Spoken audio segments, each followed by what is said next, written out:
boğulma vakalarıyla ilgili çocuklarımızın, gençlerimizin yani yanlarında mutlaka büyüklerin olması lazım. Ya kanallar, nehirler değil de havuzlar kullanmaları daha iyi olur. Devlet işte yani biraz ailelere, gençlere yardımcı olmaları lazım. Yani havuzlara girmelerine kolaylıklar sağlamaları lazım. Çok faiz ya havuzdan girişler çok yüksek olmuş mesela. Adana'da 40-50 lira en ucuzu olanları. Yani bunları biraz da aşağı çekseler yani herkesin olanı olsun yani havuza gitmeleri için. Yani oralarda da yani devlet orada bir şey yapamaz ancak büyükler iş düşüyor. Bilinçlendirme yapılması lazım. Bu boğulma hatalarıyla insanları serinletecek yer ayarlamaları lazım. Özellikle barajlar. Halkımız barajlara çok gidiyor. Barajlar tehlikeli yerler. Yüzme yasak olan yerlere gitmemeli ama piknik alanlarında da tabii insanlara yol açmaları lazım. Serinletmeleri lazım. Tuzlu sulara girmemeleri lazım. Tuzlu da çok cilt için tehlikeli. Yani ya şimdi bilmediğimiz yerlere girmemeliyiz. Yani bazı insanlar tecrübeliler. Karadeniz tarafından adam geliyor bu denize dalıyor yani, biliyor yani. Ama bu yani halkı öyle deniz gören halk değil. Genellikle barajlara kaçıyorlar. Ben görüyorum bizim o tarafta değil, Antep tarafında değil. Barajlara kaçıyorlar ama tehlikeli yerler.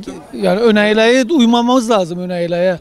Belediye başkanlarımız, valilerimiz önerilerde bulunuyor. Piknik alanları yanıyor. Sadece yüzme değil.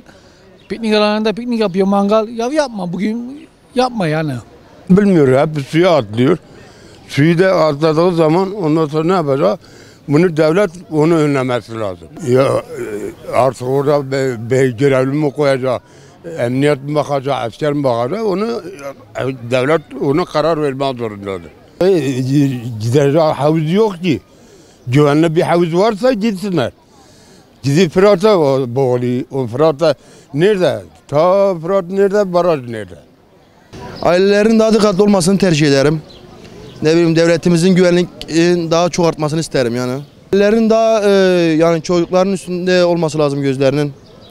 Ne bileyim devletimizin güvenliği artması lazım. Yüzme havuzunun artması lazım.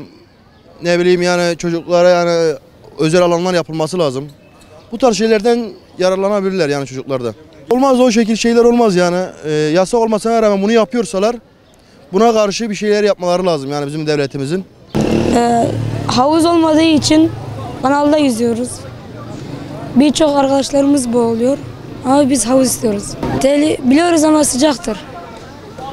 Havuz olmasını istiyoruz. Dinlemiyorlar ki diyorlar sıcaktır, havuz yok. Mecbur kanala giriyoruz tehlikeli. Onun bir sürü çocuklar boğuluyor.